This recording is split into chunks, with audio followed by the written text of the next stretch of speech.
السلام علیکم ورحمۃ اللہ وبرکاتہ۔ حضرات گرامی، اس سے پہلے ہم لوگوں نے غزوہ خندق یا غزوہ احزاب کے سلسلے میں بات کی تھی۔ ہم نے جان لیا تھا کہ سن 5 ہجری میں غزوہ خندق پیش آیا، اور غزوہ خندق کے بعد کفار کو ایک شدید قسم کی ذلت، رسوائی اور شکست کا سامنا ہوا، اور یہ عام تاثر بن گیا کہ مسلمانوں کو اور اسلام کے نام سے جو طاقت عرب سے اٹھ رہی ہے اس کو اب دبایا نہیں جا سکتا، کیونکہ غزوہ خندق میں عرب کے بڑے بڑے سورما اور ساری بڑی طاقتیں اسلام کے مقابلے میں اٹھ کر آ گئی تھیں، لیکن وہ اسلام کے خلاف کوئی بڑا کام نہیں کر سکی تھیں، بلکہ خود ہی ذلیل و رسوا ہو کر انہیں شکست کا منہ دیکھنا پڑا تھا۔ لہذا سن 6 ہجری میں یعنی غزوہ خندق کے اگلے سال اللہ کے رسول صلی اللہ علیہ وسلم نے عمرے کا ارادہ فرمایا۔ ہجرت کے بعد سے اللہ کے رسول صلی اللہ علیہ وسلم اپنے وطن مکہ مکرمہ کو بہت یاد کرتے تھے، بلکہ ہجرت کے وقت بھی آپ کی آنکھوں سے آنسو جاری تھے، اور آپ نے مکہ مکرمہ کو مخاطب کر کے کہا تھا کہ مکہ، مجھے تیرے ذرے ذرے سے محبت ہے، لیکن یہاں کے لوگ مجھے رہنے نہیں دیتے، اس لیے میں یہاں کو چھوڑ کر جا رہا ہوں، اس لیے میں تجھے چھوڑ کر جا رہا ہوں۔ لہذا اللہ کے رسول صلی اللہ علیہ وسلم نے غزوہ خندق کے بعد جب کچھ اطمینان ہوا تو آپ نے ارادہ فرمایا کہ اب عمرہ کرنا چاہیے۔ حضور کے عمرے کے سفر کی اطلاع جب مسلمانوں کو ہوئی تو ایک بڑی تعداد، تقریباً 1500 کی تعداد اللہ کے رسول صلی اللہ علیہ وسلم کے ساتھ عمرے پر جانے کے لیے تیار ہو گئی۔ ادھر اللہ کے رسول صلی اللہ علیہ وسلم عمرے کے لیے مکہ مکرمہ کی طرف بڑھے تو دوسری طرف کفار مکہ میں کھلبلی مچی کہ پھر محمد آ رہے ہیں صلی اللہ علیہ وسلم، لگتا ہے پھر جنگ کے ارادے سے آ رہے ہیں، لگتا ہے وہ مکے پہ قبضہ کرنے کے لیے آ رہے ہیں، اور اس طرح کے بہت سارے وہم و گمان اور وسوسے ان کے ذہنوں میں پیدا ہونے لگے۔ اللہ کے رسول صلی اللہ علیہ وسلم نے مسلمانوں کو مکہ مکرمہ کی طرف چلنے سے پہلے بھی کہا تھا۔ حضور جانتے تھے کہ میرے سفر کی جب اطلاع عرب والوں کو، مکے والوں کو ہوگی تو وہ کیا کریں گے اور ان کو کیا سوچیں گے، اس لیے آپ نے پہلے ہی مسلمانوں سے کہہ رکھا تھا کہ ہتھیار ساتھ لے کر نہیں چلنا ہے،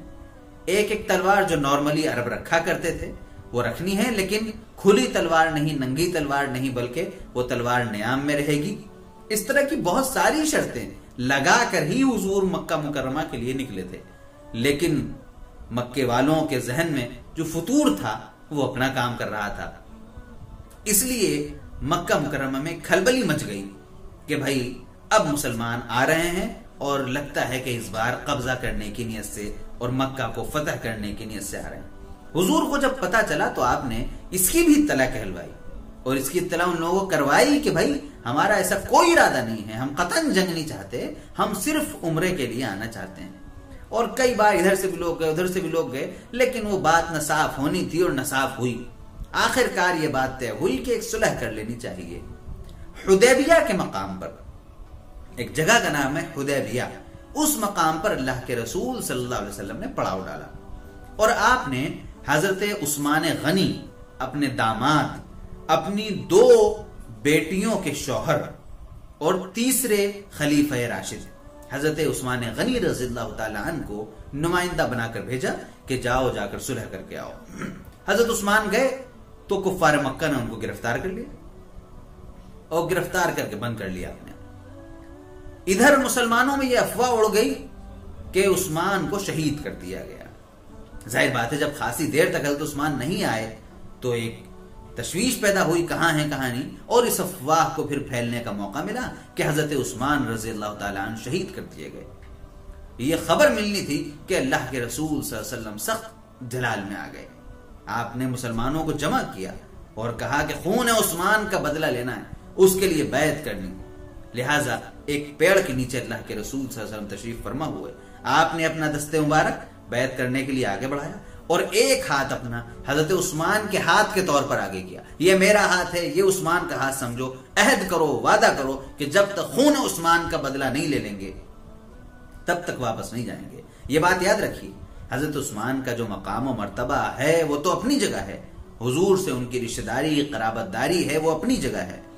لیکن اس کے ساتھ ساتھ یہاں پر عالمی جو ایک اصول تھا کہ کسی بھی نمائندے کو، کسی بھی ملک کے، کسی بھی قوم کے، قبیلے کے قاصد کو جو نمائندہ بن کر آئے، پیغام لے کر آئے، اس کو ہم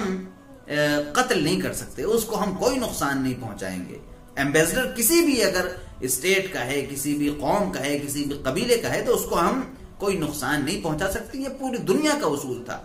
لہٰذا وہ اصول بھی توڑا گیا تھا، اگرچہ بعد میں خبر غلط پتہ چلی کہ خبر غلط تھی، لیکن اس وقت تک مسلمان یہی سمجھ رہے تھے کہ ایسا ہوا ہے اور اس اصول کو توڑا گیا ہے، لہٰذا اس لیے اس معاملے میں بہت مضبوطی اختیار کی گئی اور ذرہ برابر رعایت کے لیے موقع نہ دینے کا عہد کیا گیا۔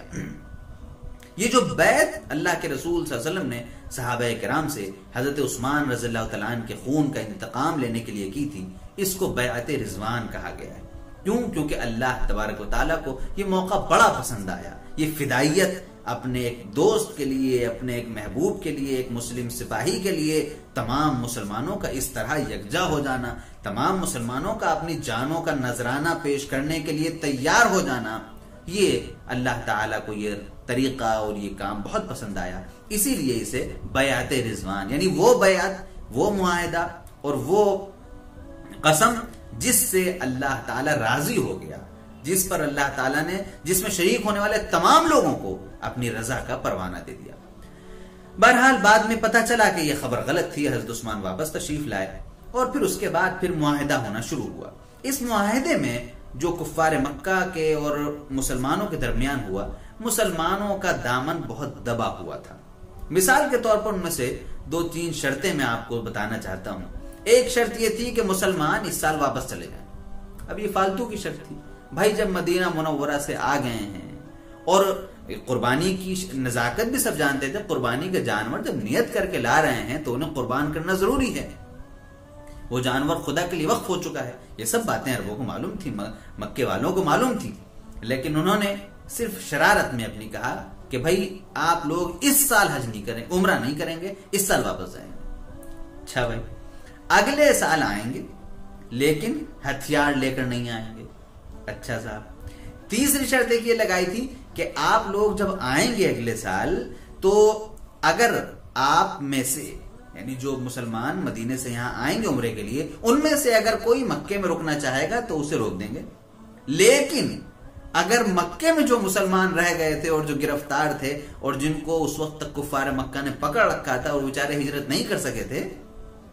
اگر ان میں سے کوئی جانا چاہے گا آپ کے ساتھ تو وہ نہیں جائے گا۔ یہ بالکل بیتوکی شرط تھی۔ اس کے بعد پھر ایک شرط یہ لگائی گئی تھی کہ جب تک ہماری صلح رہے گی، اس بیچ میں اگر مکے کا کوئی مسلمان بھاگ کر مدینہ منورہ چلا گیا تو آپ کو واپس کرنا پڑے گا، لیکن اگر آپ کا کوئی مسلمان بھاگ کر مکے آ گیا تو ہم اسے واپس نہیں کریں گے۔ اب اس طرح کی شرطیں جس میں دامن بالکل دبا ہوا لگ رہا تھا مسلمانوں کا، بہت ناگوار ہو رہا تھا مسلمانوں کو، اللہ کے رسول صلی اللہ علیہ وسلم نے ان تمام شرطوں کو قبول کر لیا، ساری شرطیں حضور نے مان لی، ساری شرطیں مان لی۔ اب بظاہر ایسا لگ رہا تھا کہ مسلمانوں کا دامن دبا ہوا ہے۔ اس درمیان ایک واقعہ عجیب یہ بھی ہوا، ایک صحابی جو گرفتار تھے کفار مکہ کے پاس،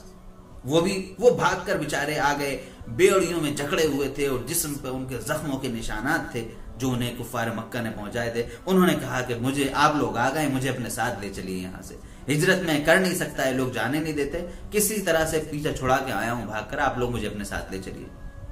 تو جن لوگوں سے معاہدہ اس وقت چل رہا تھا کفار مکہ کا، انہوں نے حضور سے کہا کہ دیکھیے ابھی معاہدہ ہو رہا ہے، ابھی لکھا جا رہا ہے، آپ کو واپس کرنا ہوگا، اس کو واپس کیجیے۔ حضور نے بڑی منت سماجت کی کہ بھائی ان کو چھوڑ دو، ان کو جانے دو ہمارے ساتھ، لیکن انہوں نے کہا نہ، صرف شرارت تھی ان لوگوں کی، انہوں نے منع کر دیا۔ حضور نے ان صحابی سے کہا کہ تم جاؤ، لہٰذا انہیں واپس جانا پڑا۔ اب ان تمام چیزوں کا مسلمانوں پر بہت سخت اثر پڑا، اور بہت ان سب کو ناگوار ہوا. ظاہر بات ہے جب عام مسلمانوں کو ناگوار تھا تو اللہ کے رسول صلی اللہ علیہ وسلم تو سب سے زیادہ حساس، سب سے نازک دل رکھنے والے تھے اور مسلمانوں کا اور انسانیت کا سب سے زیادہ غم رکھنے والے تھے. آپ کو کتنا ناگوار ہوا ہوگا، لیکن آپ مستقبل کو دیکھ رہے تھے، آپ مستقبل کو پڑھ رہے تھے کہ مستقبل میں اس دبے ہوئے معاہدے سے کیا کیا فائدے ہونے والے ہیں. اسی لیے اس معاہدے کو، اس صلح کو اللہ تبارک و تعالی نے قرآن کریم میں فتح مبین کہا ہے، کھلی ہوئی فتح.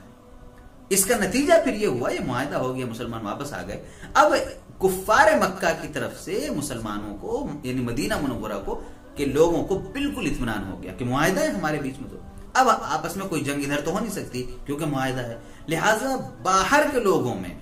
دعوت کا کام زبردست انداز سے کیا گیا، بہت دھواں دھار انداز میں کیا گیا، اور بڑی تعداد میں لوگ اسلام قبول کرنے لگے. بڑی تعداد میں جوک در جوک لوگ آتے تھے اور اسلام قبول کرتے تھے. اور مسلمان بھی اب جنگ کا خطرہ نہیں رہا کفار کی طرف سے، لہٰذا پوری یکسوئی کے ساتھ دعوت کا کام اور دین کے کام میں لگ گئے، اور بہت ہی زبردست انداز سے حالات تیزی کے ساتھ اتنی بدلے ہیں کہ لوگ حیران رہ گئے ہوا کیا ہے. یہ نتیجہ تھا اس معاہدے کا جو معاہدہ اللہ کے رسول صلی اللہ علیہ وسلم نے صلح حدیبیہ کی شکل میں کیا تھا. صلح حدیبیہ کے بعد پھر دوسرے اور کچھ غزوات ہیں. صلح حدیبیہ حقیقت میں کوئی غزوہ نہیں ہے، کوئی جنگ نہیں ہے، لیکن چونکہ اس میں اللہ کے رسول صلی اللہ علیہ وسلم اپنے لشکر کے ساتھ تشریف لائے تھے، مسلمانوں کے ساتھ تشریف لائے تھے، اور جنگ کی حالت بن گئی تھی، جنگ کی صورتحال بن گئی تھی. اس لیے اس کو بھی اسی ترتیب کے ساتھ سیرت نگاروں نے بھی بیان کیا ہے، اور ہم نے بھی ان کی پیروی کرتے ہوئے جنگوں ہی کے سلسلے میں صلح حدیبیہ کو بیان کیا ہے. اللہ تبارک و تعالی ہم سب کو سیرت نبوی کو سمجھنے، پڑھنے اور اس سے سبق حاصل کرنے کی توفیق عطا فرمائے. آمین. والسلام علیکم ورحمۃ اللہ وبرکاتہ.